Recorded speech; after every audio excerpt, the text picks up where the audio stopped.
Welcome, friends, to the Regeneration Podcast, broadcasting live for us, not live for you. Michael, we should do, well, actually, I haven't really thought about it, but I just see the possibility that some night we could go on live and record it, and people could, let's say there was only, like, say, 20, if we advertised it well, 20 people who signed on. That would still be a fun way of doing a show, answering questions. Yeah, you know? we can do that. All those possibilities, just doing something live. Anyhow, we're not live. It's Michael Martin, you were saying that you never had this fall break. It's fall break for so many at universities. Indigenous Persons Day, Columbus Day, all those. Regeneration podcast on a cup day, just like my sweatshirt. This might be swag day, my cup. Yeah, swag day. My wife just cracks up that like our kids now have very easy gifts to give us. That they can just make Regeneration and some swag and get it to us, and we're happy with it. I recently told a friend that and she got mad, but she wanted her husband to make her a chicken coop, and he was thinking, oh, it could be working. He's not sure he wanted chickens. Then I said, Tim, there's a win, because once you get somebody their hobby, like it's chickens, or my wife, she started beekeeping this year. It makes every gift so easy. Just buy them a beekeeping mug, a beekeeping sweatshirt, a beekeeping hat. And then the lady got really offended. She's a friend. Maybe she'll listen to this, thinking that was like a too easy or something. And I can stand by it. That the swag I got for my wife with her beekeeping this year was a very, very nice mug and a very, very nice sweatshirt. And she wears it a lot. And again, I enjoyed the Regeneration swag my kids make for me. Same here. Speaking of swag, tell me. Here we go.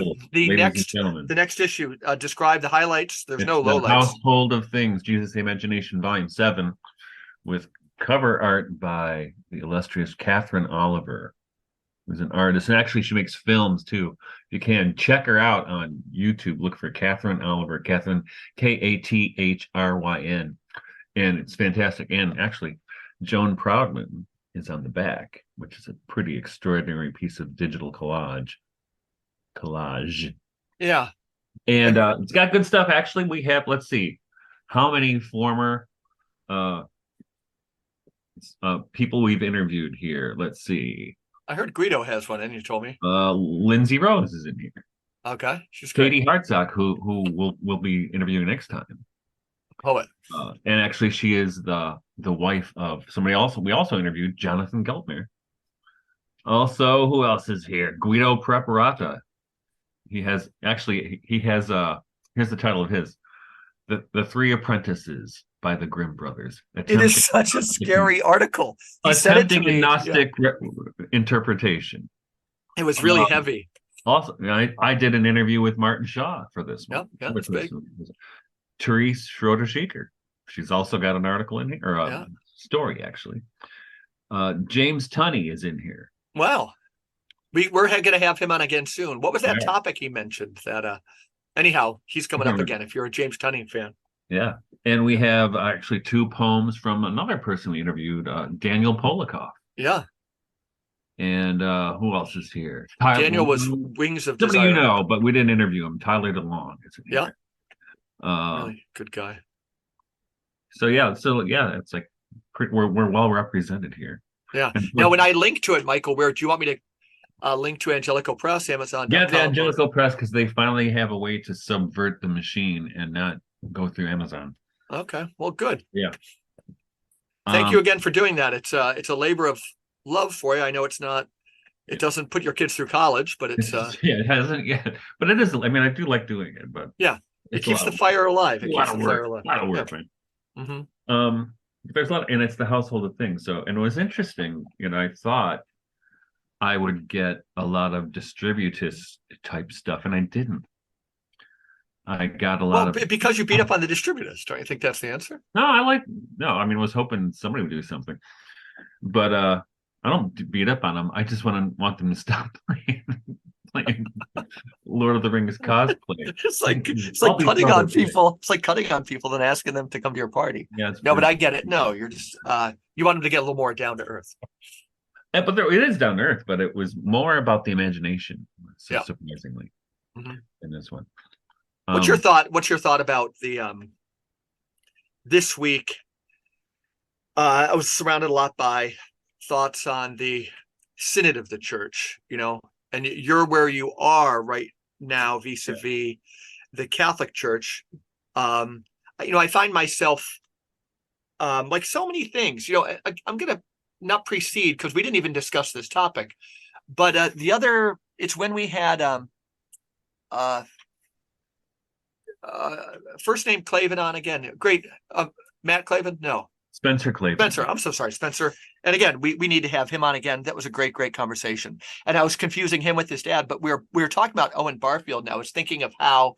And tell me, Michael, if you think this is relevant in his book, Speaker's Meaning. And this is something that I think is coming up. It's like those Russian dolls or the microcosm within the macrocosm. And on Columbus Day, Indigenous people, the synod, this whole bottom up thing we talk about so much, bottom up. But he was in the beginning of Speaker's Meaning. He's talking about vis-a-vis the novels of D.H. Lawrence and like our relationship to the body. In that book, he's drawing about, a critical moment we're at that I'm going to use the episode or the issue of crime that he was bringing up that in Britain at that time, they were talking about justice as we still are now. We're working this one out. But it used to be if somebody committed a crime, you just punished them. Now that captured part of the truth, but something that you and I would say the evolution of consciousness. Barfield called it the increasing incarnation of the logos. It's getting more embodied. It's descending further and further. But then all of a sudden you get this other understanding that to this criminal, like Sartre in his novel, Camus, you can take somebody who committed a murder, follow them step by step, and you understand it completely. This kid was abused as a child. I was just reading a wonderful article in the journal Plow this morning on friendship. And the author, whose name I forget, I would love to praise it because it's a great article, was saying how, she adopted kids from a kind of a dysfunctional family early and she surrounded them with love, but they still obviously had problems, right. This thing called trauma. But let's say, we can understand the criminal, but I think we still need law and order. And we have political parties that kind of represent either antithesis of that. But I think we can understand people while also using law and order. But that kind of movement from justice to mercy is something that's going on. And I see this playing out a lot. So the synod, if somebody wanted to say that they thought this whole synod was going to be just kind of run by German bishops on behalf of the St. Gallen group or whatever it need be, they're probably right for all I know. But I also have a sense that the movement from kind of top down to bottom up, there's no going back. Well, I don't think the synod is actually a bottom up thing. I think it's no, it's right. The illusion. It's the illusion of that. It's not that at all. That's where we are right now. Yeah.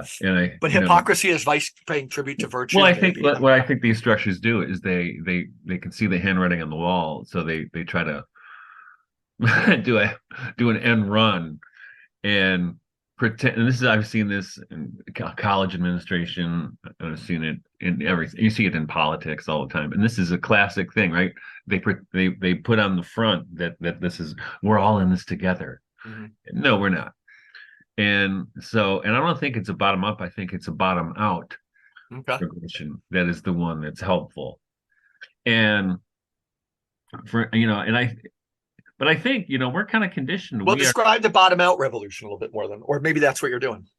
Well, yeah, I mean, because I hear from people, for instance, or just actually heard from somebody just yesterday about doing house church and want to know how we're doing it. And of course, the big thing with house church, when you have a Catholic pedigree, as some people I know, myself, do, is,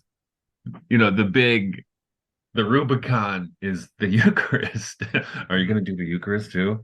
Because once you do that, you've crossed the Rubicon and you're doing the classic Caesar, alea jacta est. The die has been cast, right? Because if you cross that line, there's no going back, right? Right. And so so I think so this guy who contacted me yesterday was actually through X or Twitter. He said, "Do you do that?" I did it once, but I felt kind of weird. But I said, "Oh, I understand. It's because we've had a lot of conditioning say you're going to go to hell."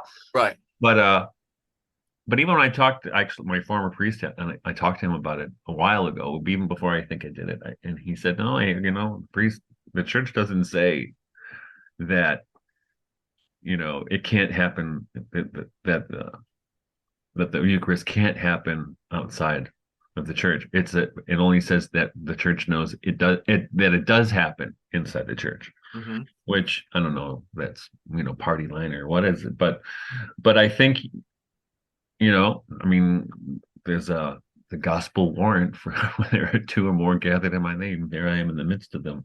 Mm-hmm. And God's going to play a legalist and throw you out for trying to feed the children, which is what really for us is, anybody who's been following my Substack or my blog for a while knows that a big impetus for this was when under COVID things were closed down and the churches were closed. They closed for Easter, and I didn't see any of Mm-hmm. the church leaders pushing back. Not at all. In fact, just the opposite. Mm-hmm. You know, in Rome, Pope Francis made it, or I don't know if he's the one who did it, but he approved it certainly that if you worked at the Vatican, you had to be fully vaccinated. Mm-hmm. Without knowing what was in that, and so it seemed to be really unconscionable. And if that's the case, and so many churches were closed, and I still have two. Well, I have at the time I had four kids that's still at home, but two of them were in middle school, like fifth and seventh grade or something like that, or actually even earlier. They were fourth and sixth grade, and I'm like, I can't be on hiatus with their religious formation. Say more about exactly what you were thinking on that stage. So you're saying, that age. Why did that age matter to you? What Because exactly? Yeah. because that's the formative Mm-hmm. I get experiences it. Yeah. of Yeah. of religious life. Mm-hmm. you know and I just felt like and it was hard for me to cross the Rubicon, but when eventually I did, it took over a year and a half for me to do that. From Mm-hmm. the first, we were just doing like prayer services on the Sundays because I couldn't go to church, and then I got increasingly angrier at the hierarchy for caving for actually, and this is when we talked to Guido Preparato, right? This is what he's been saying, is that as far as his read on it is that the hierarchy has been pretty much given their marching orders by whether it's a World Economic Forum or whoever, that you guys play by our rules, and we'll stop with the sex scandal stuff. We're gonna let that go away. Right. But you gotta support our program, right? And this is what's in Guido's book, Church and Empire, right? That's right. That's what I see with Pope Francis is like that part of him is this kind of Latin American of a good kind. I mean, there's all these paradoxes. One is that when he seems to be on an airplane, he's just speaking this blend of authoritarianism with kind of a bottom-up anarchism, that but and then merged with possibly selling out on the issue of like the main institutional thing might have sounded document, as Guido said. But even in this most recent encyclical, which I read this week, it's critiquing the elites only to talk about something vaguely called multilateralism. So it's not local. And he can't seem to harness the power of the local or the true subsidiarity. But he likes bottom up in some way. But you're right. Then there's this, you see that he wants to liberate, see, judge, act, bottom up decision making. But he can use, authority so cavalierly at times. Well, I confess to enjoying the whole show. Yeah. Yeah, it's kind of a joke, right? Yeah. You can have a black iron cross if you want, but you're still sitting in the chair of St. Peter, Mhm. right? And you exert your authoritarianism when it suits you, Right. And that's the farthest thing from a kind of Christian anarchism. And that's the thing, thinking. So I have to acknowledge. But I guess I think all these things are, again, birth spasms of whatever is being born in the shell of the new. That we're at this, just like I said, the confusion in our criminal justice system is, we have one faction. I think it's crazy that focuses so much on to understand all is to forgive all, that they don't believe in jails or keeping murderers locked up and so forth. But there's no doubt there's this kind of what I don't know, this is Powys who uses Wordsworth, the stream of tendency that, leads towards righteousness or something. But I do see Pope Francis as one of these transitional figures. Like, what's going to become? Can the See of St. Peter exercise authority? Will it be doing that necessarily? So let's say, like Chesterton's right, this thing is dying. That shouldn't offend much Catholics. But is Pope Francis sowing seeds of discontent, seeds of something else that at least can give us something of the musical register, Mm. so we start building the new in the shell of the old? I know No, that's vague. You're saying no. Yeah. I don't. Well, what I see, I see that um, it's almost like a controlled demolition. And make no You know what I mistake, I'm mean? not saying that he's clairvoyant, like he's playing 5D chess. No, Just I want to put that out there. I don't no, think I that's the think case it's at a all. controlled demolition that he's doing, and I think it's I'm That's assuming. not in total conflict with what I'm saying, I either. know it's That's not, yeah. but Right, I right. think it's not out of pastoral concern. I don't Hmm. think. I think it's out of worldly concern. It's Yeah. he's he's more and more. And I was, when he first came out, you remember I wrote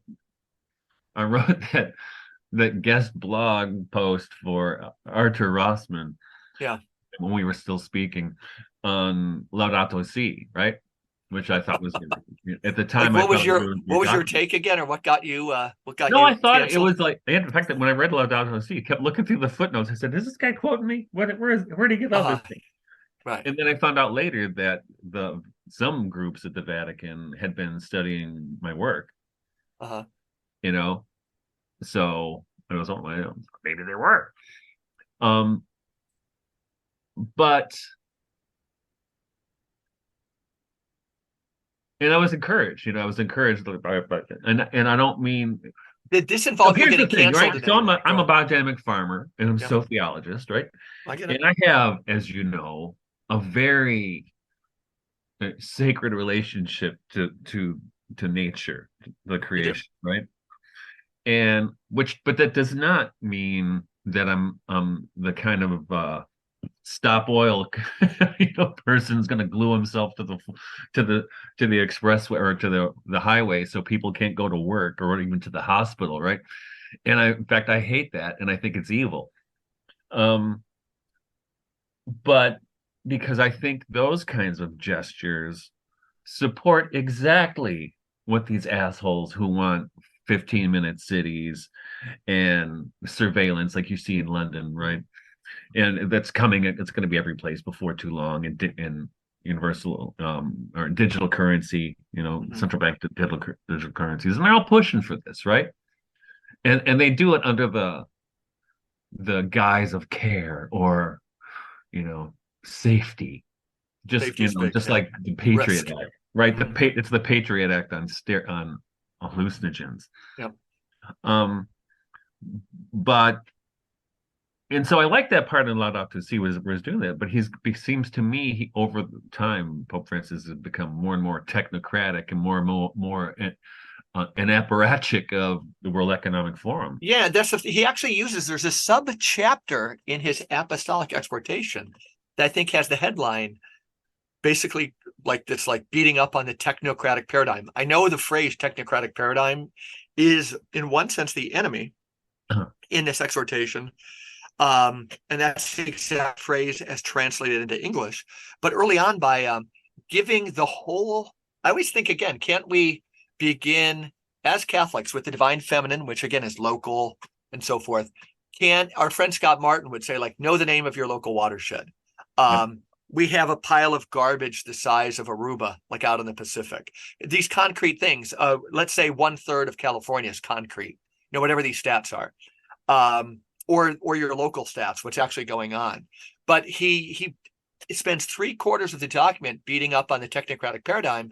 But I'm just thinking of young people, and if I was betting at Vegas, they're probably right. There's something called, probably man-made global warming accounts for something. I don't know how much, but I know that really good double-blind sciences, of which there's so few, has still not settled this question. A lot of bright young guys would cringe because they go, like, when you're going to stake it that this is a non-negotiable, man-made global warming, when a lot of people can say it still could be accounted for in other ways, not that we're not treating the environment horribly. Pope Francis, in this encyclical, gave the keys to the technocrats at the same time as then 3/4 of the rest of the document later is kind of punching at him. He's speaking outside of both sides of his mouth. Yes. Yeah, so I mean, so I don't, but from you're in my generation, so we remember we were kids and the horror stories and the fear mongering about They were horror stories, right? the coming ice age. Remember that?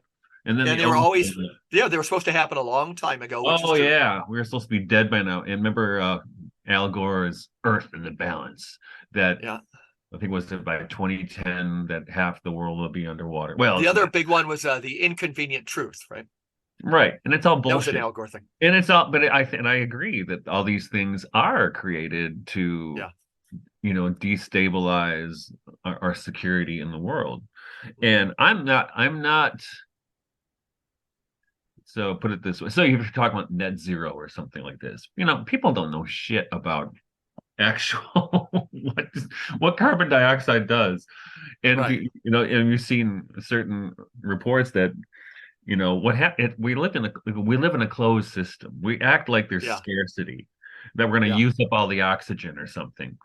And it's insane. It's insane because we breathe out carbon dioxide. Plants breathe it in. They breathe out, right? And so the problem for me isn't one of these kinds of things, because I think technocrats use them to try to control us. Right. My problem, I like you said, there's an island of plastic in Aruba, the size of Aruba, floating around the Pacific. So my problem, and listeners, I don't know if that's an exact my problem thing. Is with pollution. I made that up, but right.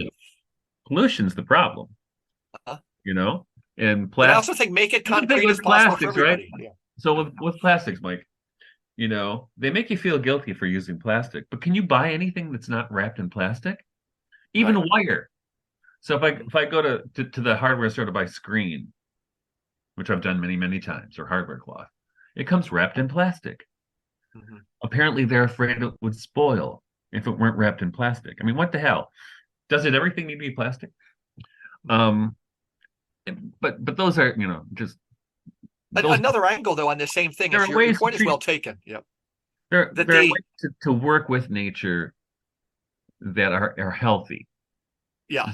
Again, it's not between ecofeminism, like not engaging with nature at all, like Jain Buddhism, avoiding bugs on the, nor is it strip mining, what our friend Philip Sherrard, the great, translator of the Folklia, would call the rape of Mother Nature and so forth. I always want to preface before we use that, but it captures a lot of it. There's this engagement with nature. Which isn't just avoiding it. That's where Bill Bryson, right? He was good in his book, Walking the Appalachian Trail. He noticed that, and I'm not saying it's peculiar to America. It's there in the West, but we have this schizophrenia even more than Europe. But the Appalachian Trail, studiously avoids engagement with any towns. Whereas the Middle Ages, our friend Spencer Clavin was talking about, we look for resources from something that's been gone for a while and we can bring it back. But in Europe, you see how a bridge or an engagement of a nature trail with a town can enhance the beauty of both. We tend to have that schizophrenia in America, that you could only dominate nature or not touch her at all. Right? Yeah. And that's not a sociological relationship at all. Neither one is, right. You have to dance with nature. It has to be, I mean, phenomenology. Well, we act like, and this is the problem, right? What you described, where it's either or. That's Cartesian metaphysics right there, right? That we're somehow outside of nature. We're impartial observers outside of nature. When if people want, if our listeners, it's we always get, or at least my kids and some students at the college will say, link books more, all the stuff we don't and probably will never do unless we hire somebody, or we could bring in big bucks. Anyhow, there's a chapter in Owen Barfield's book on Coleridge, just that gets into outness, and so people get kind of the Cartesian thing that you're mentioning, but just the whole, the importance of that whole notion that there's I always beat up on Archimedes, as that he seems to be the godfather of this sense that we can extricate ourselves from the universe to comment on it from a hermetically sealed distance where we have objectivity, as Right. opposed to coming out of our mother's womb surfing. I like the image of surfing or sailing. But when this notion of outness after the Cartesian Revolution really settled in, Owen Barfield's chapter on outness in his book What Coleridge Thought is just Right. one of these genius chapters in all of literature. Yeah, and I think Barfield is correct. To start have the Romantic poet as his kind of starting off point, because that's exactly. In fact, I mentioned the last time we talked. I've been doing a lot of research into German Romanticism because I'm supposed to write introduction on Novalis's Christianity or Europe in spiritual songs, and I mean, these guys, the more I didn't realize how much, because I never researched it this deeply. And usually I would pay attention to the English romantics, not the Germans as much. But they were they were like us. I mean, they wanted to repair that broken relationship with nature They did. Yeah. that that had been, and the thing is, for them, and this, you see this in Goethe, but you see it in Novalis, see it in Schelling, Right. is that repair of our broken relationship with nature is unthinkable without a repair of our broken relationship with God. One other angle, if people are trying to do we once talked about spirituality of like the four directions and so forth and things you could do. But I would say here's another spiritual discipline connected to that outness of nature. And it's something you and I would have in common. So when I describe it, Michael, you understand it. But our common friend Berjayev, he labeled himself an anti-consequentialist, right? Meaning he just thought that like moral decisions weren't based on what you thought could happen from them. Because he knew that, as my dead friend Stephen Vizenci, this novelist I've mentioned so many times in his book called The Rules of Chaos, we have much less control over the future than we think. So again, that goes back to Archimedes in the sense of to be able to be outside the universe. Right. Once you let go of that ontological fiction and realize we are surfing, you actually, this spirituality of the present moment, this Marian spirituality of the present moment, and this not trying and just doing the right thing because it's what you should do, not trying to play moral chess that I'm going to like dam up this river or poison this river so I can get more food. Just don't poison rivers. Kennedy's assassin said, I did it for my country. No, just don't kill people. This whole moral revolution takes place. And the key language from Vizenci that I love so much is in a chaotic world, moral decisions are the only rational ones, right? Mm-hmm. Most of the evil we do in this world is because of the domino theory of history. We have to kill a lot of Vietnamese because if Vietnam goes communist, the whole rest of Southeast Asia will. Well, how do we know? It takes a lot of people. Stendhal proved when he looked at the French Revolution. It's a lot of things have to happen at the same time, Well, and so history is chaotic. But there's this idea of realizing daily the spiritual discipline that we can't get outside of this universe, that again, we came from our mom's womb and we've been figuring it out the whole time. And we're just fellow journeyers of other people who are trying to figure it out. It takes a revolution in your thinking. You're very much prone to live in the present moment, I find. yeah, and I think what you see, I mean, well, we're gonna have net zero, we're gonna save the planet, right? Or we're gonna whatever the project du jour is to save the planet. It's a messiah complex, right? Yeah. It's hubris. Yeah. It's hubris writ large, you know, and it's very often promoted by these technocrats. Yeah. Who don't, I mean, they don't really care about the environment. Mm-hmm. You see all this stuff when they go to Davos and they're all flying their private jets and they're eating whatever they're at, lobster or whatever, and they're planning for us to eat bugs and not have cars. Yeah. Who can buy that for Yeah. even for a second, right? Yep. And but it's absolutely hubris, right? Yeah. And I wrote about this. I mean, I knew this was coming. I wrote about it in Transfiguration, which was 5 or 6 years ago.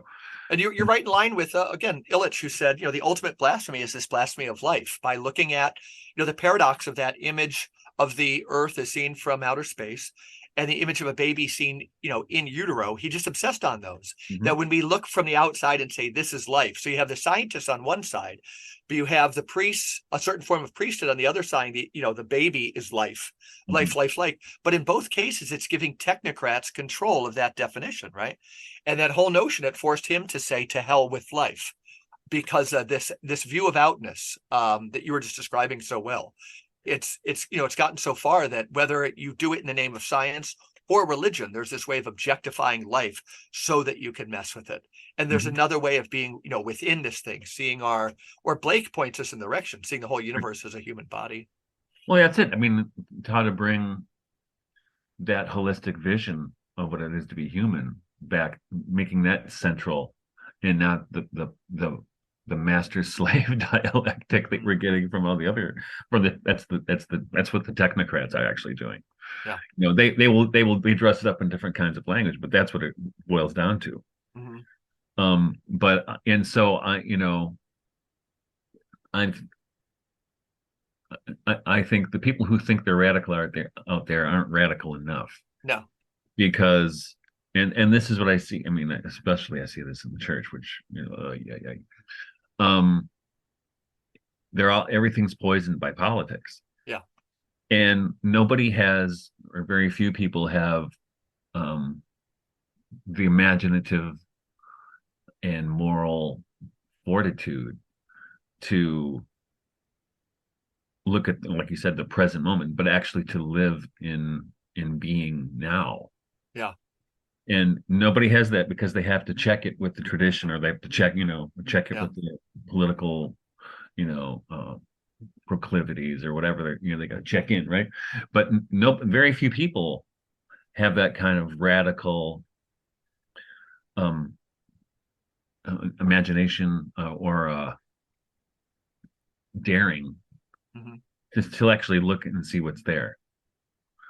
And it's a trap, and it's such a trap that it's so hard to escape for some people, for most people, like not almost all people. It's Yeah. so difficult, because it's easier to not do that. It is. And then again, but it has, as you and I both know, unless we're lying to ourselves, our friend who we're going to have on next week, we thought he might be joining us today, Adam Smith. Remember what he said during COVID? He just kind of woke up. He Hmm. just he just had bought the whole thing until that moment. And I want to be with him at that moment, because I'm wondering, again, I think it was this guy, Stephen Vizinci, when my mom was dying. And I'd never, I mentioned on our last episode that I never went to class in college, and I didn't read, or it was when we were talking to, Spencer Clavin, that I didn't get this whole thing about the intellectual life until like 23.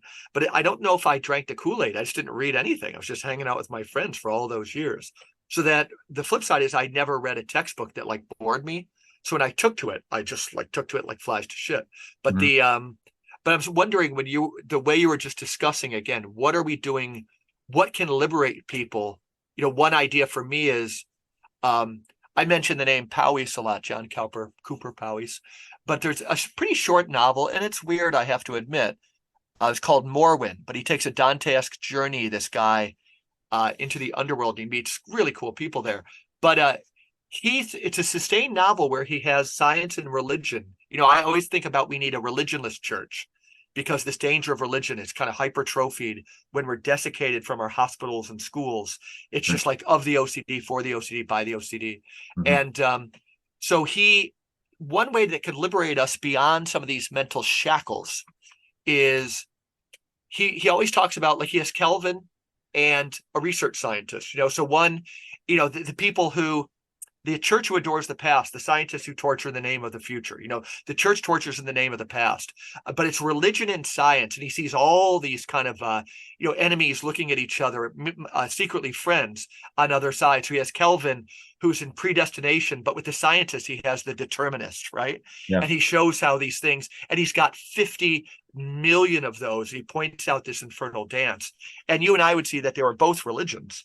But I think whether it's science or religion, we have to release ourselves, and this is where Blake might be the greatest prophet, but what he called the manacles, right? The Mind Forge Manacles, right? Right, Well, right. this is Gurdjieff too, as you mentioned It earlier, right? is, it is, yeah. I mean, this is a big theme through all of his work, slavery and freedom, You'll right? have to read Powys on Berjaev, if nothing else, I have to. because it is so wild. It is like, again, you would just love it, like your two best friends were going at it, and they loved each other. But Powys was fascinated with Berjaev. He would just read him crossing the country, the whole U.S. on trains back and forth. And he wondered about this new thing he had discovered. And he's very favorable, but it's also probably the most perceptive criticism. One of the highlights for me in 20th century theology, seeing Powys engage Berjaev.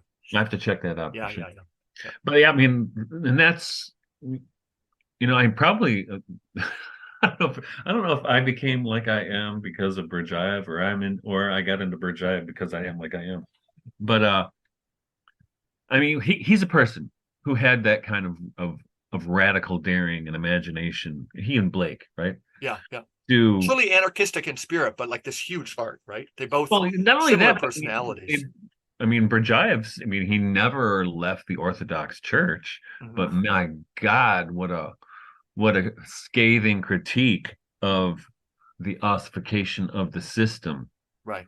he exists in his work, right? And this cry, and he I've quoted it a lot of times where he wondered, and this is the 1930s, because of the condition of Christendom, if this thing called Christianity is really at an end. Mm-hmm. And he said, I know it's not, because I believe that Christ will be with us till the end of the age. But I got to think, on the other hand, it looks like it's over. Yeah. And I'm going to say this iteration, like think of, I'm going to go back to the synod for a second, but a hero of mine, we should do I don't know what scholar we would have on after the French Revolution. I think after the Social Contract in the Bible, the most read book was an essay on indifference. I think it was three volumes, and it was by a brilliant young Félicité de Lamennais, a French, and he just thought somehow democracy, this new thing that had happened in the revolution, that he saw the evil of the revolution. How many people were tortured and killed in Paris alone? The streets, as Mary Wollstonecraft saw herself, the streets were running red with blood. But he also knew that something had been unleashed that was going to have to be incorporated. Long story short, he writes this essay. He writes all these provocative things. If anybody can find it online, and you can, read his gnomic, brilliant book called Words of a Believer that can fill you with hope right now. Anyhow, he had two full papal encyclicals written against him in particular, but that church had to die. Now it's everything we take for granted in the church. It was all there in Vatican II. So during this time of polarization in the church, the Rad Trads and the Jim Martin types, that this church can reinvent itself in wild ways. And not disagreeing with you at all, Michael, we just don't know. I think this Father Ed who we had on, he had a friend who he thought was the greatest Vaticanologist in his generation. So Father Ed's about around 90 years old. So this other guy was a classmate over in Rome, same time, but had followed it closely. The book is online. It's called The Last Pope, one of these things, but it's not like a Malachi Martin thing. But he's talking about this time. He gets it well. And if the church knew it was horribly cornered, like Guido says, and it's just playing to the tools of the elites, it was well portrayed. But at the end, this fake pope, I think his name was Daniel, and not a fake pope, the last pope, he tried to change it, but right before he was assassinated, he had written a talk or gave a talk. But what he did is he sold all the Vatican buildings to like the UN. Now that's a horrible take at the last couple of pages, right? Yes, it is. It's a really but up till that, the novel was great. But he used his power to kind of devolve. Here's Adam. This is great. This is going to be a great segue because it's so easy. That's too funny. Yeah. So Adam, can you hear us? I can, yes. Great. Let's put my video on here. Tell me, you can throw me under the bus because I deserve it. I didn't have an in-between confirming email to you. We had agreed that Monday would work for you. It did for me. I thought I'd confirm with Michael, or did you have? Because I'm guilty, but you might have had. I don't remember. I don't remember, and I also I'm sure you probably reminded me of the time zone change too, and I forgot about that. Oh, so. I did not. Okay. That's exactly it. That's exactly it. I just got back from class, so I wouldn't have been able to do it before anyway. So You know what I'm going to do, Michael, is I can break this video. My son will help me into two. We've been talking for a little while, Adam, okay, yeah, and there's going to be a segue. So like we might welcome people back to the Regeneration podcast. okay, Michael and I were talking about things from like the bottom up. We were talking about the church and even the synod. yeah. But Adam, I'm so glad you're here. You've been on the show before. And I want to begin because this will tie in the people who are listening to the conversation we just had. We want to talk about a few things with you today. And Mhm. Michael, do you have you have at least another 45 minutes or an hour? Do you, Oh, yeah. Michael? Because we want at least that time with Adam. The rereading your review at Front Porch on Patrick Deneen's book, and then your second one, which I see, and you were an engaged reader on something I did for just my own mind to clear myself, kind of 3 essays on the future of religion. But when I reread those reviews today, they were subtle. They're great. Your insights are so profound. I wanted to say, like, who are you reading that you can see these things so clearly? But first of all, if nobody told you clearly that our listeners need to read these if you're interested in the post-liberal thing, you're engaging Patrick Deneen, who might be the best known name, and nobody has equaled your thinking on this, bar none, as far as thank you. As far as I'm concerned. Thank you. Completely, totally, and singular. Michael, you read the. I've got a bunch of questions, but you read the review certainly of the Deneen book. You know how to shoot from the hip. What was your engagement with that, Michael? So the first question for Adam. Well, first of all, I love the article. Second thing, what the hell happened to Pat Deneen? A lot of people are asking that. Yeah, Because he did not. I mean, because I when I got on Facebook, I don't know, 12, 15 years ago, I used to, interact with him occasionally. He seemed like a pretty smart guy who didn't seem to have extreme views, and I thought he was a pretty clear thinker. But then I haven't gotten this turn over the last few years with him and who are those other guys? the post-liberal, post-liberal posse, yeah. The guy at Catholic University, yeah. The Augustine Gladden Papin is one of them. the Gladden Papin, and then the theologian Chad Pecknell. Yeah, all very smart guys. Yeah, they're smart guys, but I don't get. It seems like a kind of Catholic triumphalism, which I don't get.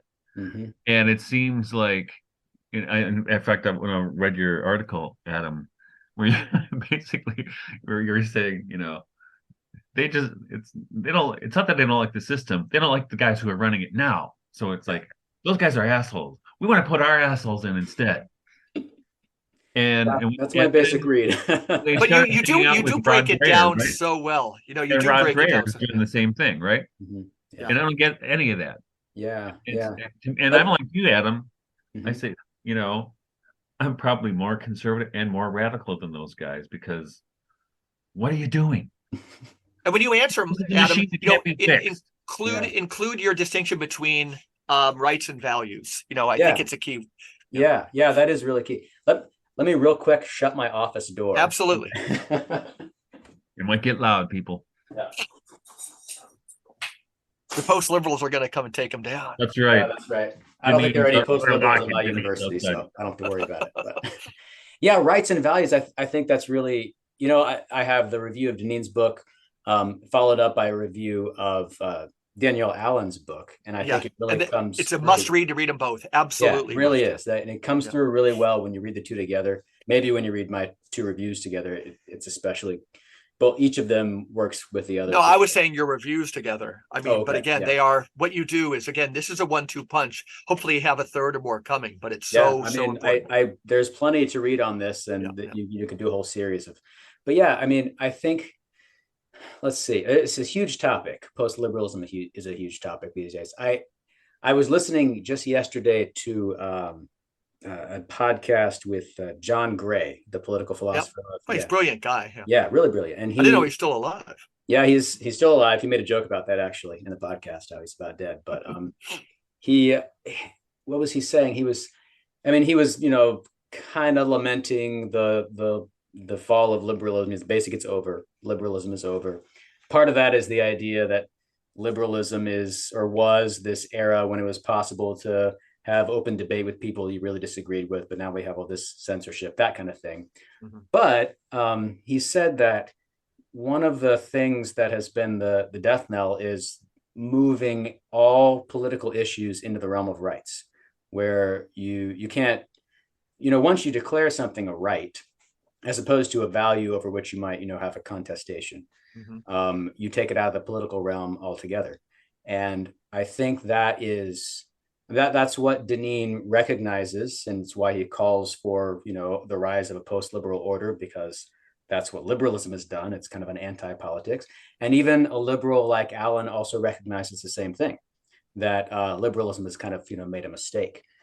And 1 minute on rights too is just to say that, like, we talk about Simone Weil a lot, but she's just one thinker, and I'm not saying that she's the only one, but just new, even rights talk for those haven't, obviously this is second nature to you, Michael and Adam, but like, some people just look at rights and say, like, where are they? How, where do they, do they exist? This would be Simone Weil in the absence of human obligations. She would say we can't even talk about them without talking about how they're met. Other people would say they're infinitely malleable. The people, and this is to your point in your reviews, that the people who just deem rights, they're infinitely malleable. So I could extend it to the right to have sex with my dog. It's language, but just, to break that down a little bit, rights and values, why they're so dangerous. Yeah. I mean, it's the progression, and I use that word kind of, advisedly, where more and more things are considered rights, shows you the danger that you're talking about. It shows you that malleability. The word is like a black box. You can just put everything you want into it. As soon as you can stuff it in, then nobody can tell you not to do it anymore. I mean, I think we see that, like, that's people accuse people who worry about that kind of thing of the slippery slope fallacy, which is ridiculous, since you can see that we're at the bottom of the slippery slope right now. Yeah, but yeah, I mean, the proliferation of rights, I think that the key point that Gray was making is that the proliferation of rights is one of the really clear death knells of liberalism, because once you have everything categorized as a right, then you no longer have that kind of open space where you can debate, where you can talk. And if that was the hallmark of liberalism, it's not compatible once everything is reduced to a right, which then must be policed by the state to make sure no other people are violating the rights, and so on. So, I mean, I think that's easy enough to recognize, I guess. And Deneen does a great job, you're saying. Yeah, and he does. He does. Right. He does do a great job. And even liberals like Allen can also recognize that maybe we've messed a few things up here, and we've invited the populist backlash, because a lot of that backlash is directed at this anti-politics, where everything is reduced to something that can be administered by experts. But I guess what I was trying to get at is, in my review of Deneen and my thoughts about post-liberalism in general, is, this is a long debate in political theory: rights versus values, which one has priority over the other. I tend to take the side of the critics of liberalism. I think that you can't talk about rights in the abstract. I mean, this is, I think, probably what Vey's partly getting at. You have to have some kind of concrete values in order to make those kinds of things real. You can't have a right to do something that is bad, I guess, is the way that would be, you might talk about it. So maybe values have to come first. But I also recognize with the liberals that kind of thing is dangerous, because once you start talking about values, then it can have basically the same effect. Deneen and Pecknold and those guys, they've got their Catholic values, and their idea seems basically to be we're going to impose those on everybody else. And there's going to be no debate about it.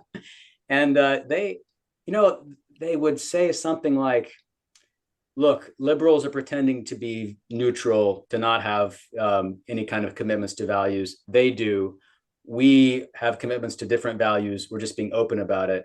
Politics is a contest to see who is going to be able to impose their values on It's so everybody Bush. else. Yeah. Yeah, and It's the so question Bush. is to get the right values. So it's a dangerous moment to be in politically, because the liberals really have gone really far in reducing everything to rights, but the reaction to that could just be the mirror image of it, and it could do all the things in post-liberal terms that I don't like that liberals do. So That reminds me, so I mean, so Mike and I are interested in um facets of distributism, mhm. and, but here's the thing though. So I can't remember how it came up, but I was interacting with somebody on social media who was a self-proclaimed distributist, Mhm. the classic type. And I was wondering, how, could an alternate to the way we have our politics set up right now and our economics be feasible? Mhm. Through a kind of why can't why doesn't nobody else experiment with distributist principles? And Mhm. basically his idea was, well, we can't do that until everybody goes to the Latin Mass. Oh my God, shoot me. That Please is a shoot real me. thing. That is a real thing. Yeah. And I Uh-huh. couldn't believe, like, what the hell am I talking to this guy for? Yeah. Yeah. No, that goes to Yeah. your point, Adam, in the essay But that's too. that's what Yeah. Deneen and co are Right. doing, Right. Yeah. essentially, right?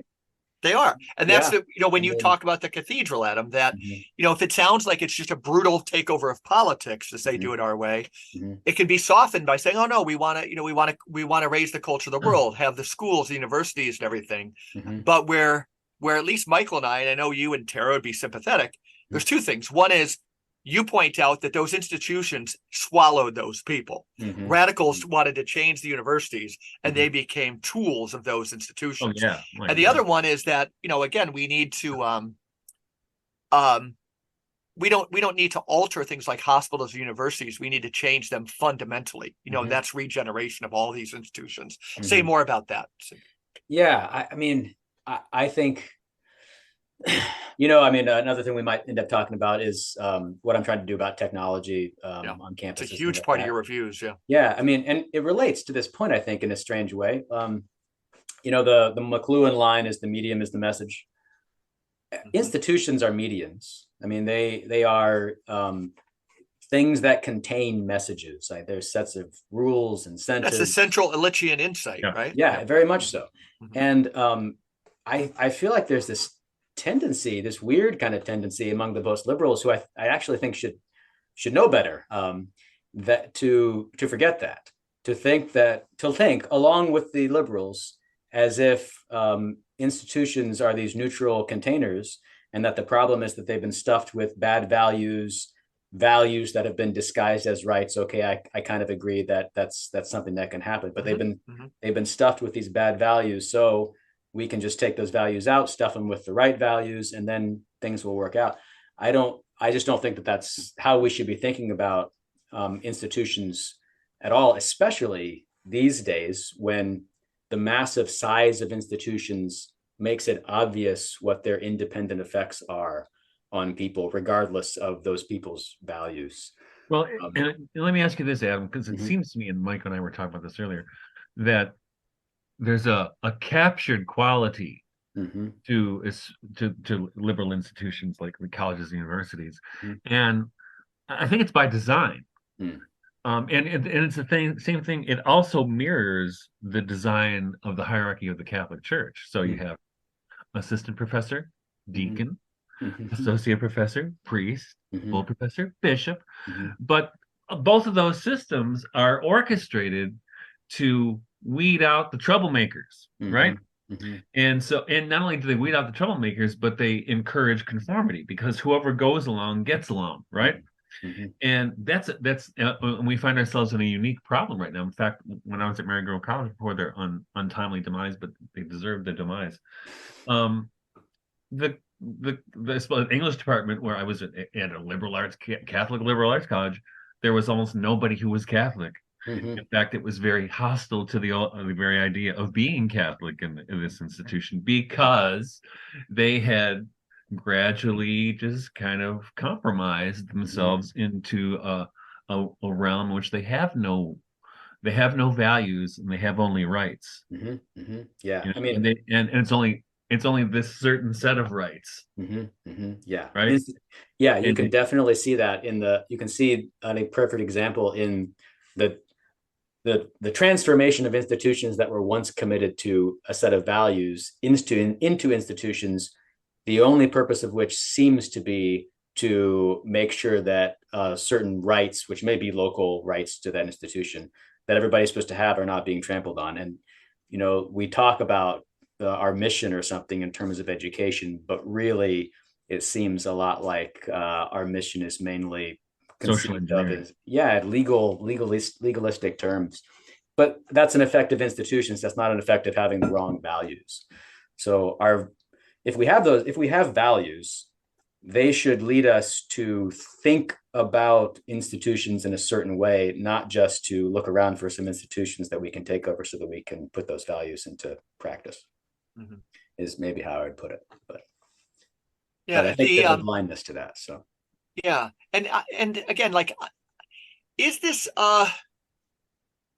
it's Michael and I were talking again, the notion of I might this time earlier, Adam, I was just mentioning it's in Owen Barfield's Speaker's Meaning. It begins with, the previous notion, just justice, you punish criminals. Two, we do admit there's something of an awakening to see that criminals are human and so forth. He saw that civilization at that time, in kind of Steiner's evolution of consciousness, was caught between that pole of maybe justice and mercy.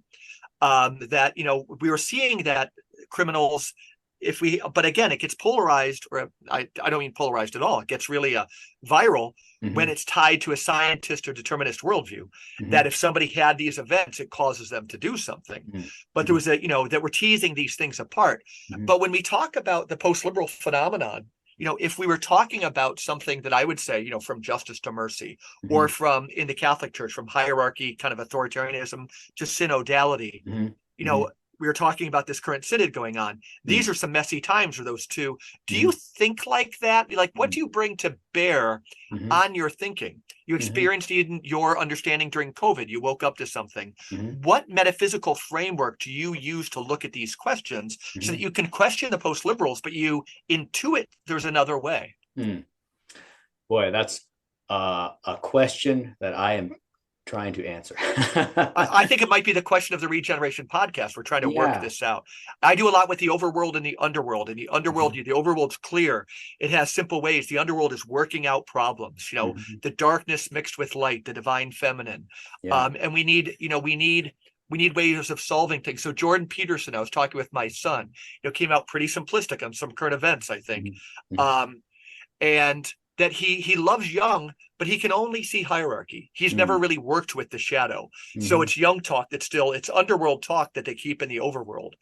But and that it makes Jordan Peterson seem just so tinny on certain issues. He can blow you with some thought about Jung, but Jung, he had explored the depths, things like that. I guess these are atmospheric. But you've written with Tara and so forth, and she explores this same terrain. But Michael's always saying, how did these post-liberals, where did they come from?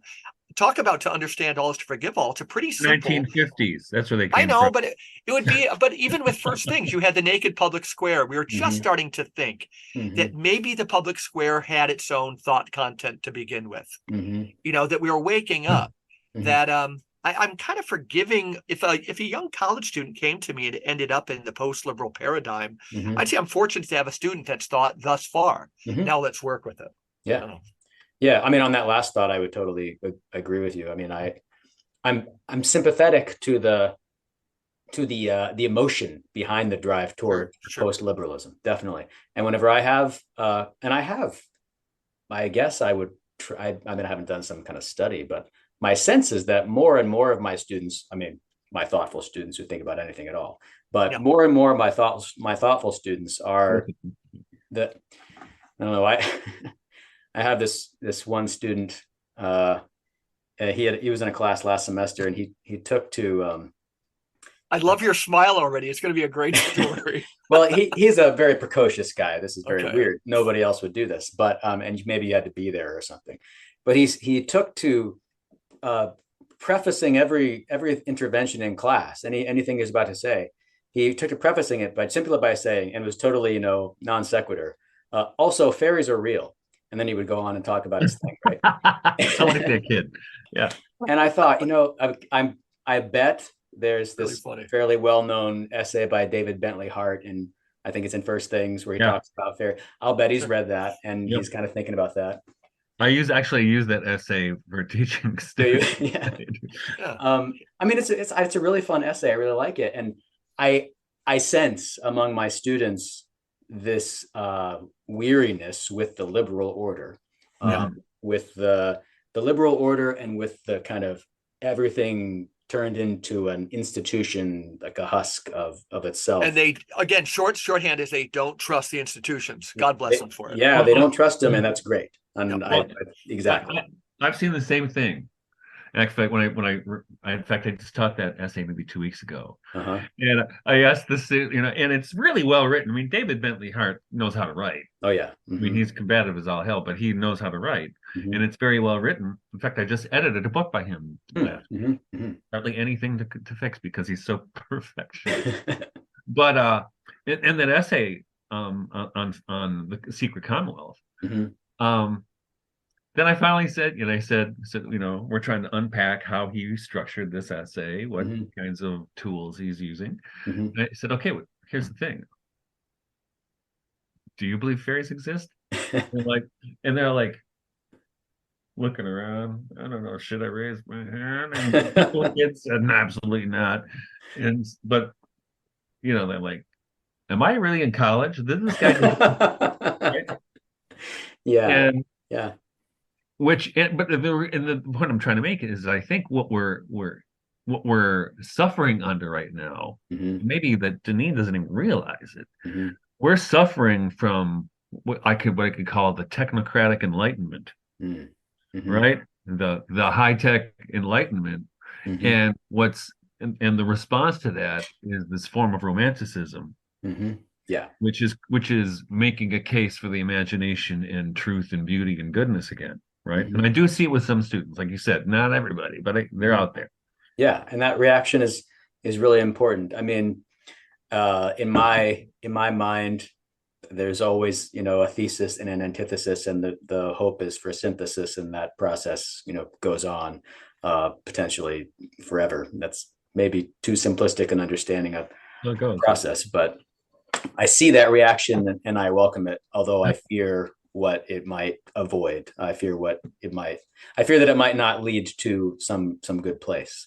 And you say Deneen's whole book is kind of theologically or politically deaf to Heidegger and the technological question. Very much so. And that's say one a little thing bit about that too. Yeah, right. Yeah, I did. I definitely thought about that. I mean, there's a lot of good work being done on technology right now. Thinking about technology in a very fundamental way, and then trying to relate that to more surface level political questions that we have. I mean, John Askinus is working on this. I don't know if you've read any of his. I saw your review. Yeah. I think. Well, you linked to an essay of his. I'm sorry. Yeah. It was linked to an essay of his. I think that one of the reasons why I don't resonate so much with Deneen's work is probably because I'm trying to think about those issues, and I don't see him thinking about those issues. But back to your question, though, about I don't know, how do I think about this metaphysically? Yeah. I mean, I am giving a talk at the Front Porch Republic conference this month. The end you of and Paul Kingsnorth, that's right. Awesome. Yeah, I'm really excited to meet him. Actually, it's going to be really fun. Hopefully, I'll be there. My third baby is due also at the end of the month. So it's an easy decision to make. It sounds hard, but when it's it depends go for on the baby. timing. You choose the baby every time, right? Yeah, obviously. Honey, did it twice fine without me. Obviously, I'll be there for the birth over Paul. Race an hour later, sure. Yeah. Hopefully, I can do both though. But anyway, the title of my talk is "The Politics of Reenchantment," and I haven't written it yet, so I don't know what I'm going to say. But my first thought is like, I'm a weird person to give this talk. You're not. You're the one we need to hear. Go ahead. this, I don't know if this is an honest way to describe myself or not, actually, but Jürgen Habermas once said that, or maybe it was Habermas, some German theorist, said something like that he was not religiously musical. Like, people don't have an ear for music, so he didn't have an ear for religion, something like that. I don't, and I work for the church. Well, sometimes I feel like that. Sometimes I feel like I don't really have an ear for the metaphysical or something. But on the other hand, I feel like that's not true, because I have a very strong reaction to and a distaste for that kind of technocratic enlightenment that you were talking about, Michael. And also I have to say that as I've gotten older, certain things have happened, COVID, things like that. I have become much less kind of dogmatic about what is and is not real. And I've become much more confused about the exact distinction between the literal and the figurative, for example. Haven't figured that out yet. But anyway, I think I'm probably not the only person who, it doesn't seem like I'm the only person who feels some kind of pull of re-enchantment and doesn't exactly know how to describe it, or whether you're just kind of making it up in your own mind or something. But it seems important, and it also seems somehow connected to all this stuff that I was already interested in, political theory kind of questions, liberalism, post-liberalism. There seems to be something afoot, basically. Let's stay with this a second, because I don't know. Yeah, I was going to say, even before you started speaking there, we mentioned Paul Kingsnorth, who I greatly, greatly admire. But you're a more dangerous thinker than he is, I believe. You are. And it has to do with this notion. There's a quintessential moment where, again, he had all this kind of like leaven that you're feeling in so many areas, leaven. And then he kind of, in my vision, he swapped it down in front of an iconostasis and language like my spiritual father tells me to, not eat meat like 3 days a week.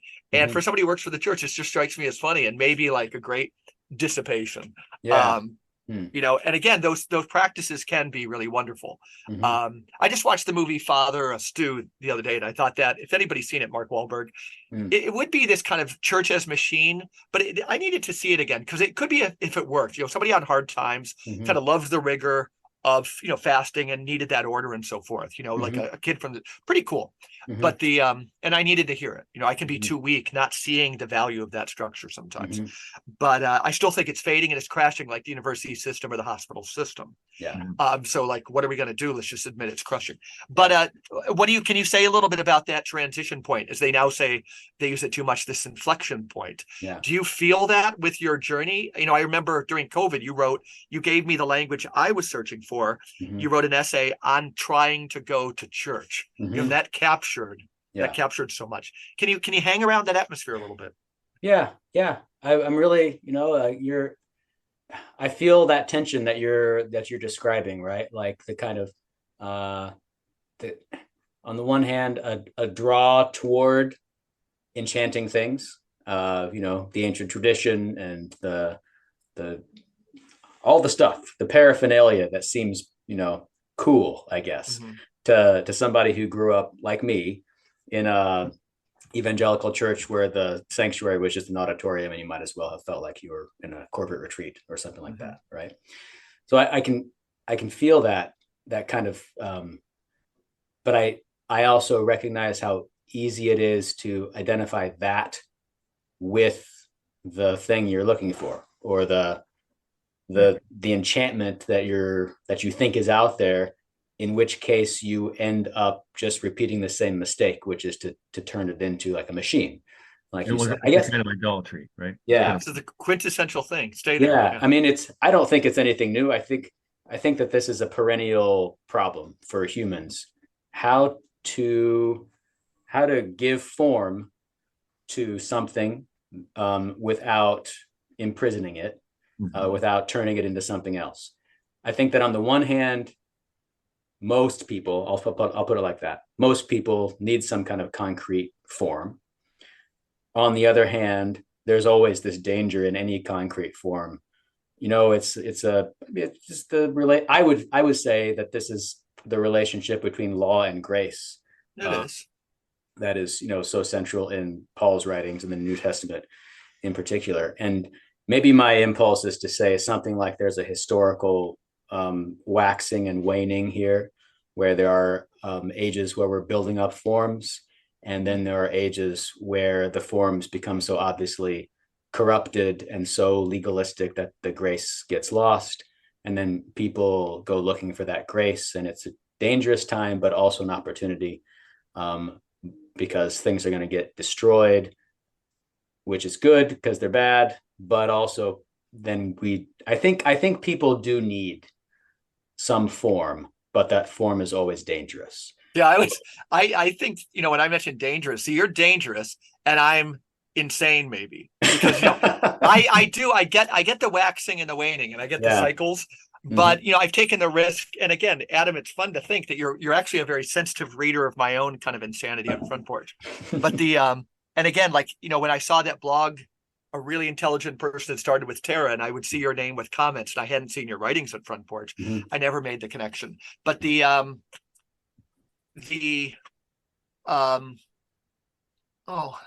just completely lost my train of thought on that. I'll come back to it. There was something. Okay.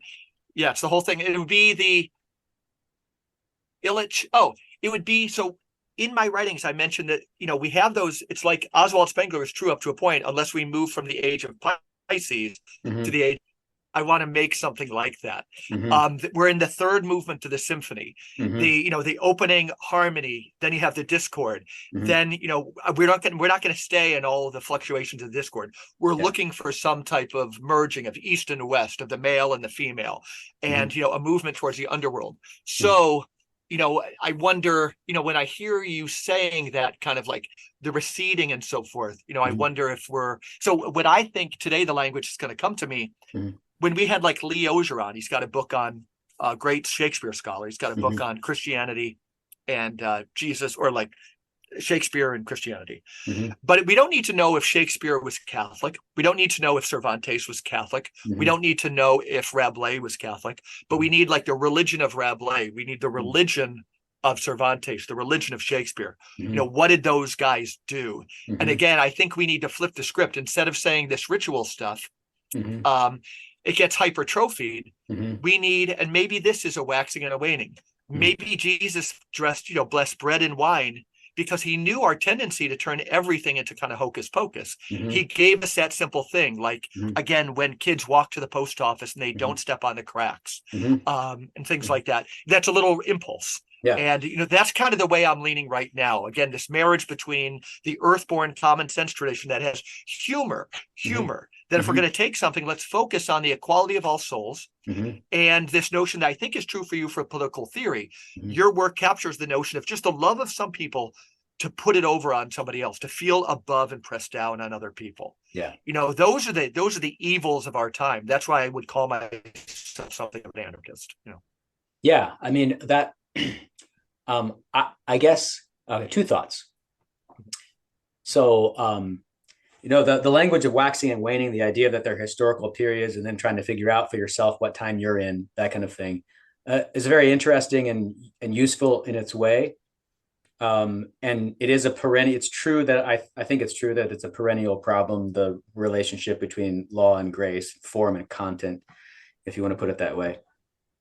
But I guess the question is, what does that mean in a specific circumstance where you're deciding, what to do, like whether to do house church like you are doing, Michael, or whether to attend this church or that church, or whatever specific decisions you've got to make in your real life. The kind of moral practical stuff where you yourself are putting form and content together in a particular way. Is there some like rule that tells you how to do it? Well, then you're kind of back to the other problem, which is, you too many rules, like a rule for a rule for a rule. Is there no rule? Can you just do it however you want to?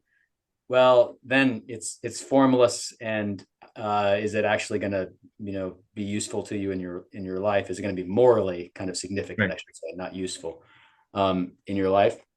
I don't know. So that's tricky, philosophically tricky to figure that out. Mm-hmm. Practically speaking, what I'm drawn to now is kind of maybe what you were getting at, Mike, which is maybe the mistake that I most strongly react to in the post-liberals is their idea that the way we fix all these problems, the way we kind of get over the technocratic enlightenment is to do big stuff. We take all the big institutions and put our people in. We need some like big solutions. Mm-hmm. The cathedral. Yeah, there's a cathedral there. We got to put our people in charge of the cathedral. And I guess I would like to say that if there's like a politics of enchantment that is salutary instead of a waste of time or a LARP, then it's got to be focused on small everyday things. That's why I'm attracted to localism. I would put it in that way. Mm-hmm. Like the re-enchantment of the common stuff rather than the re-enchantment that is like the big sexy idea about what time of history you're in or something. I think it's better.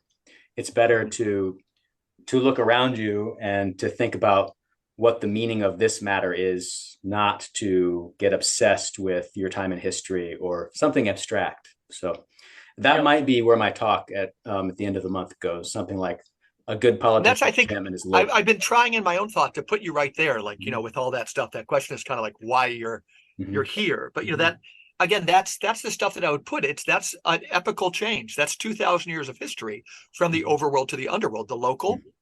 And I think if you might agree with me, writing for Front Porch, we need localism as one key part. But what Illich brought to conversations was not just the local, but the more complicated issue of scale. Some things are done well at a large scale. That's true. And that's the thinking of Leopold's, core, that he said, there's only one problem with everything. It's called bigness. But the other hand, he at least opened it up beyond the local to, like, again, those things that are done. But what subsidiarity would show is that most things, to your point, are handled best at the local. They are. Yeah. But this is revolutionary stuff. I mean, I don't think it's an adjustment. It's an overhaul. It's like brain hemispheric stuff. We're not just shifting emphasis from one quadrant to another. We're shifting which has priority and which is secondary. Yeah, I think that's right. Yeah, very much so. Yeah, I mean, what I'm thinking though is with the post-liberals, right? Like, we're just going to get our guys in there. They're not reimagining a damn thing. No, they're just playing the same game, different. It's just like American politics, right? It's the same damn thing.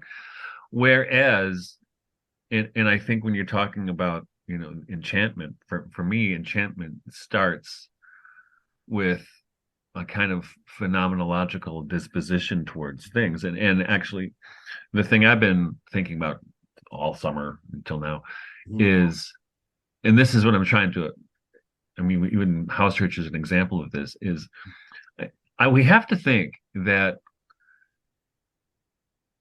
if a phenomenological disclosure of Christian truth is not possible, then maybe Christian truth is not possible.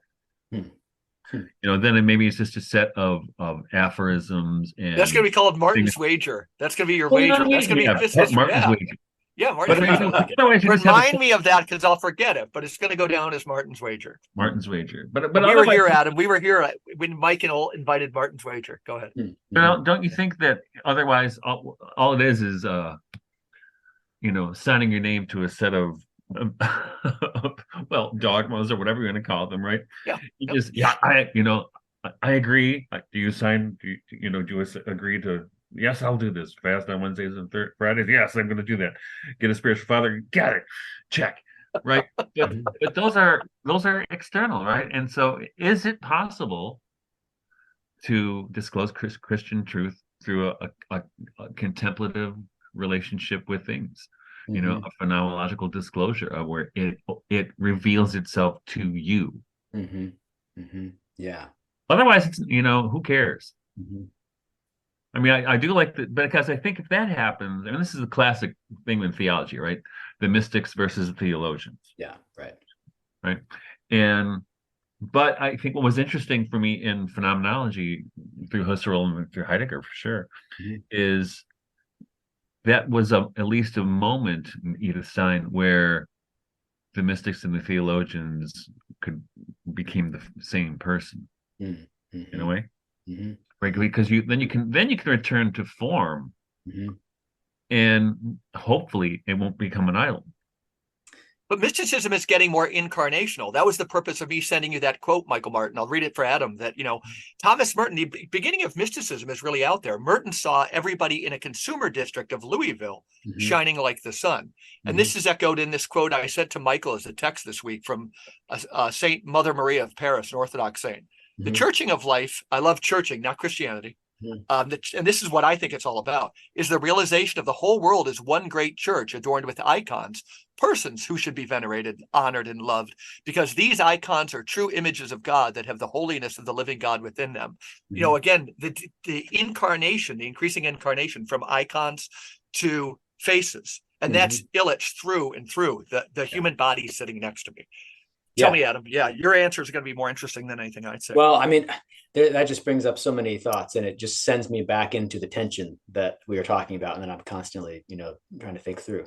So something like that, like Merton standing in the commercial district and seeing all these shoppers with their faces shining.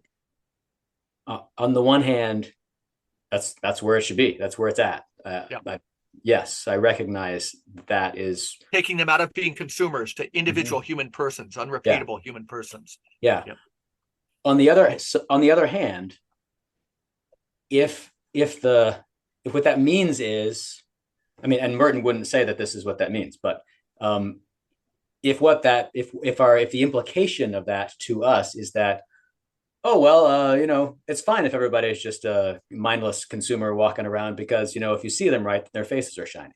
Good point. It's a really good point. Right. And, I think that some of the attraction that we were talking about of the post-liberals and others like them, or people who are talking about reenchantment, is to say, yes, even if you're just a mindless shopper, still, you incarnate the presence of God or something. The response to that ought to be, I might think, to try and make the world more beautiful, and less of a commercial district, which is not. But the other one would be, I'm always thinking now of prayer being, instead of like bouncing off a satellite, hey, God, help this person. If we developed through the inner resources, the ability to look at people like they're shining like the sun, through, there's a way that turns the people into the thing you're observing, right? That's Goethean science. Yeah. And I think we're taking away this, that's the whole Powesian critic of like everything except this story of the Good Samaritan having the presence of like a kind of a jealous God above it, right? So how about doing good because it's good? Yeah. Let's stop worshiping the God of thunderbolts. How about the victims of thunderbolts and things like that? As you know, Adam, from reading my stuff, this is the direction I think it's all coming. Yeah. No, I mean, that's a really good point, that seeing people's faces as they really are can have its own independent effect. Loving somebody into existence. Yeah. Loving somebody into resurrection. Existence. Practice resurrection. Yeah. Wendell Berry, practice resurrection. But I just think that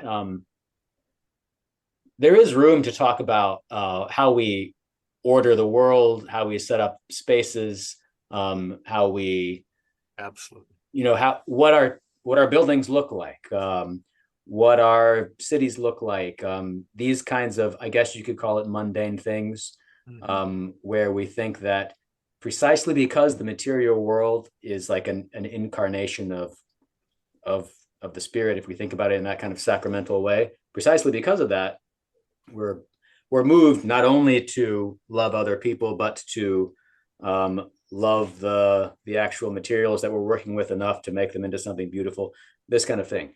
So I guess I would just I see a tendency sometimes to emphasize that kind of seeing the face is shining so much that you think that the other stuff kind of like doesn't matter. Agreed. Which to me just kind of feeds into the order that is all around us, where that order is built on the idea that material things don't matter except as means to our own kind of desire, for satisfying our own kind of desires. So yeah, I want to bring those two things together. It's kind of bringing them together. Is something that I learned at the monastery, is that mundane living with other people. And again, like, think of this city as choosing people who are just like you, certainly politically. It's what Stephen Vincenti called imperial provincialism. Go to New York City and you spin the color wheel and it's gray and everybody looks different, but they all find people who totally agree with them on politics.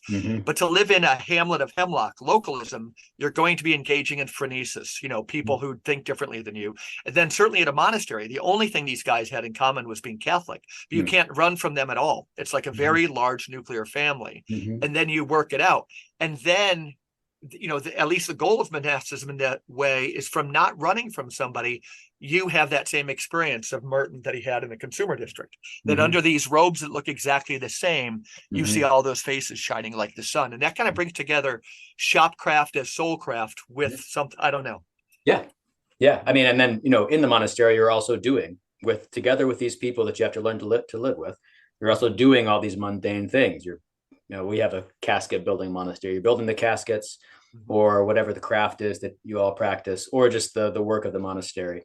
And yeah, exactly. That's the idea, is to bring those two things together.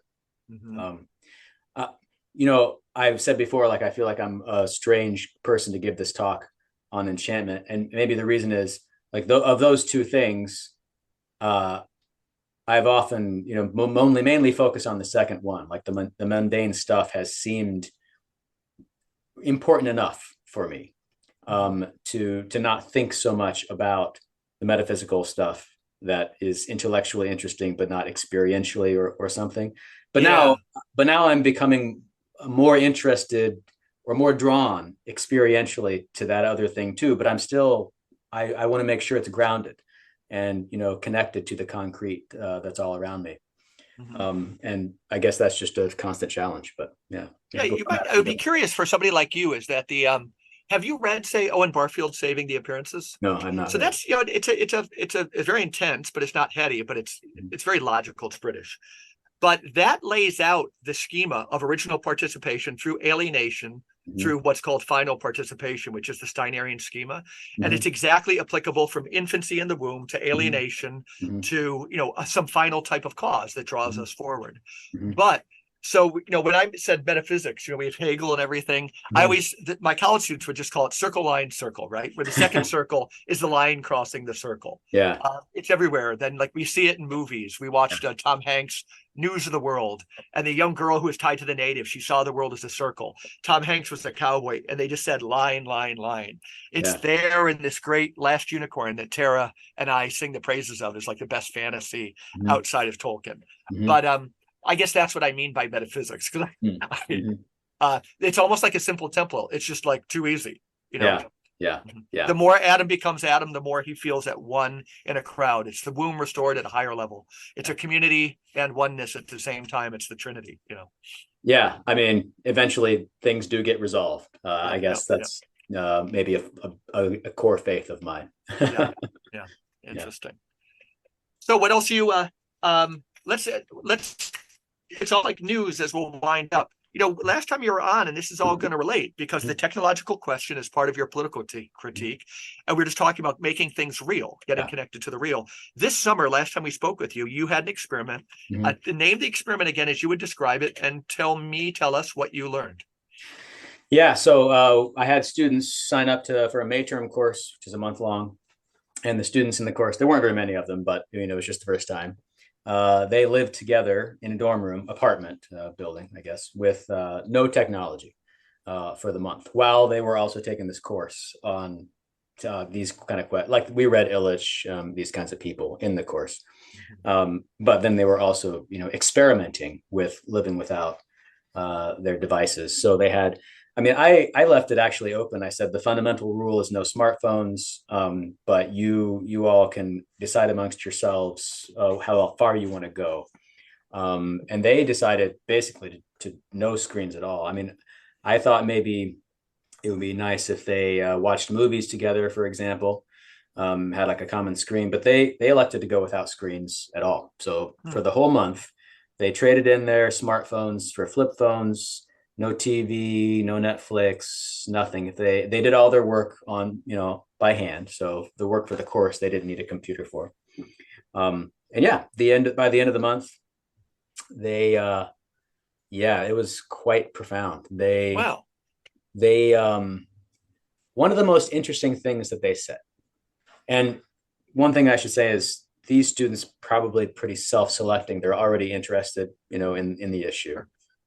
So they didn't have to be pulled, dragging and screaming into the dorm. They wanted to try this. So that caveat aside, um, one of the most interesting things they said was that it was much easier than they thought it would be. And that people talk about tech addiction, you're addicted to your phone or whatever. And they decided that they were not. They were like, it wasn't an addiction, just a bad habit. And one of the insights that I thought was interesting was, and I'd never really thought about this, but it's possible that a lot of times when we, including me, talk about this problem of getting addicted to your technology, we're actually kind of like playing into the hands of the people we say we're against. Like we're blowing it up into this problem that is so bad. Like, oh, well, it's an addiction. I probably can't do anything about that. I might as well just keep going. Whereas if it's not something like that drastic for most people, then it's much more you can address it, and that's what they did. And they came out and they said I don't know what they're doing now. Several of them I haven't seen for this semester yet, but several of them last I talked had decided to keep going without a smartphone. They're just going to use their flip phone, and they picked up new interests. One guy took up the mandolin, spent his weekends at a worthy undertaking. Yeah, Mandolin Michael. Yeah, exactly. And he spent his weekends at bluegrass festivals, just like going and like jamming with people and things. And that's what I used to do when I was a kid.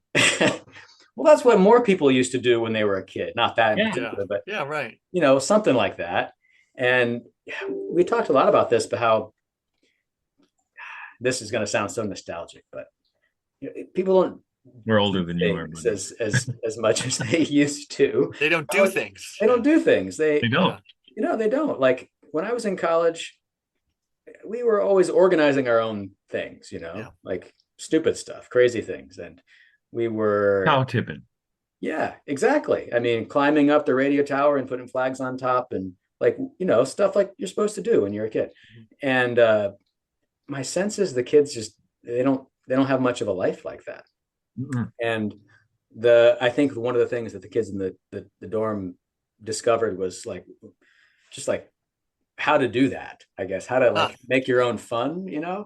when you have to. Right. So yeah, it was cool. And I wrote a little bit about it afterwards for Christian Scholars Review, wrote the blog for Christian Scholars Review, and just, arguing the case for more of this kind of thing, more of these kinds of experiments. So my hope is I actually have put together a working group of faculty from my college, and then we've got 3 colleges in the area. So the 2 other colleges got some other faculty. We're trying to come up with more ideas like this and trying to build some kind of constituency for, I don't know whether it's another tech, like a permanent dorm option maybe, or student clubs where people who want to reduce their tech use kind of get together and go out and do things together they don't require the use of technology. Nice. Who knows, but that's where we are. So. Well, yeah, I had that same experience with students. I always ask them, how many of you can play an instrument? Yeah. Nobody. How many of you do whatever? Go camping? Nobody. Yeah. My wife's a piano teacher and she has 60 students, but 55 of them are just there for therapy, right? They just talk, and their parents are even in there with them, and they just talk. And the parents don't change a thing, that my daughter needs to kind of unload, because the daughter's getting dropped off after soccer and before theater practice for her piano lesson. Yeah. And again, piano lessons are doing well. Piano players are not doing well, right? When I say they don't do anything, I don't mean they're not busy. They're super busy. They're too busy, but they're not doing anything informal on their own. They're not sitting around talking about philosophy or metaphysics. Not at all. Yeah. So, yeah. And I think tech is a big part of that. So that's behind my idea, but yeah. One of the really interesting, so I wrote this article, and so I had a group of faculty who are also interested in who kind of helped me plan it, and we're talking together about issues. Anyway, one of the professors, she's in the seminary here. She shared my article on her Facebook page, and she then shared with me several of the comments that she got on the article, and they were scathing. Really? Yeah. Say more. Oh no. It was really very interesting and revealing. I mean, I don't know. My idea is like, who could disagree with this, right? Yeah, right. Maybe you don't want to do this, then maybe you're just like, I recognize that you're right, but I'm not going to do it, or it won't work, or something like that. But no, these comments were like they were offended by the argument. Really? Yeah. Which makes me want to revisit your use of the word like addiction there, Adam, is to say that the people who did this, it was the people who did this knew that they also already had a free enough relationship. Yeah. That like put 100 people in a room with like this much marijuana, a certain percent are going to get addicted. They're the ones who aren't going to go in the tech-free dorm. Yeah. And they're the ones who, in seeing that people can live without this, say like, you're telling me, and that's just a possibility, but it would be. Yeah, I mean, I'm not denying that some people might be addicted. My only point was that maybe not everybody is. Right. It's what Illich again calls distality from tools. It's some people, it's not too hard to say, well, this is good for, and it makes me think again of Aquinas I brought up in the last one, this very useful heuristic of we need to love the things that are above us and know the things that are below us. So if technology, if you can see that it's below you, that's fine. Once you start to revere it, and there is a religion of technology, which is why to ignore it in a book of political theory, like you're saying, Deneen did, is kind of a big lacuna. Yeah, it is, exactly. Yeah. And I guess what these comments showed me is that there's a religion of technology in the kind of superficial sense, where everybody goes to the Steve Jobs unveiling of the next iPhone and oohs and ahs, and it's like you're at a service when you're bowing down to the idol, right. Something like that. But there's this other way in which, and this is what these comments suggested. It's so funny. We used to do that with football in my liturgy classes when I was in grad school. The religion of, now it's tech meetings. Yeah, exactly. But football was probably a better religion than technology. Yeah, right. So one of the comments was from a person who was, I believe, since the professor who shared it is in the seminary, I think that these were seminary students of hers. Wow. I'm not sure about that, but it kind of it made sense a little bit based on how they talked. But one of them was very offended because she thought that it excluded I'm not sure if it's she or he, but anyway, they were disabled, and my argument did not take. I briefly mentioned something about, the objection, what about people with disabilities who use technology to overcome their disabilities? And she thought that I was very dismissive toward people with disabilities and how they rely on technology. Basically, all the comments were all about how if you do something like this, where you try to, kind of reorganize space and time, we're talking about institutions, right? Like the medium that we live in. If you try to reform the medium so that maybe they're more directed toward the value that they're intended to serve, that you're going to end up excluding some people, and any exclusion is always bad. Yeah, that gets your idea of values. Yeah, exactly. Or rights. I mean, that's a right. That's a exactly. Right. Exactly. Not to be and I was going to say, you could say like neurodivergent people, this way of living, and then your whole program is shot through. Yes, right? Exactly right. And it leads full circle back to what we were talking about before, like with the rights versus values. Any appeal to some value that you're trying to instantiate by setting up a particular, like a certain way of doing things. It's a way of living together. We're saying we're going to do it this way and not that way. You're going to exclude some people, and that is felt as a violation of rights by those people. And Michael, that would want you to make you pick up your Pat Deneen pitchfork and join the post-liberal thing, right? Exactly. To me, it's very understandable. Yes, exactly. Yeah. Whenever I encounter something like that, you see something so good that's just like somebody says you can't do this because somebody might be offended. And it's not super shallow post-liberalism, but I do understand these people. Yeah, exactly. And I understand them the most whenever I'm reading comments like that. Yeah, right. Yeah.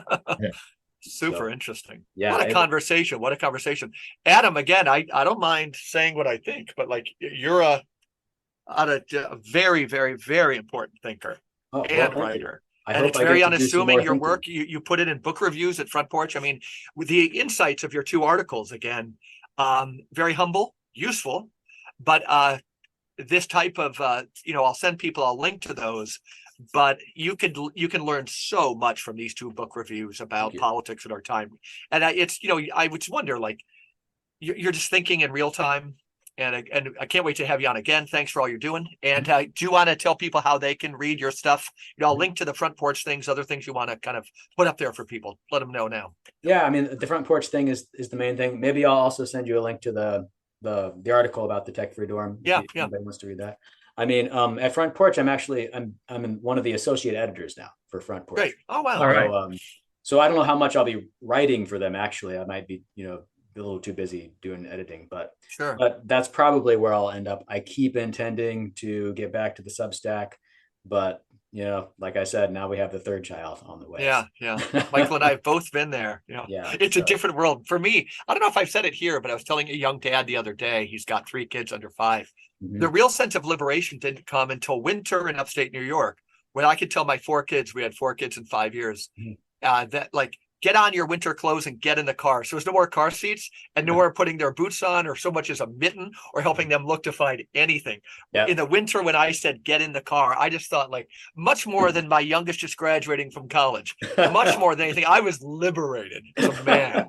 And it's very difficult until then and beyond, but it's difficult, but it's the best work ever. Yeah, it is. It is very much. It's very difficult, but it is the most important thing that's ever happened. So yeah.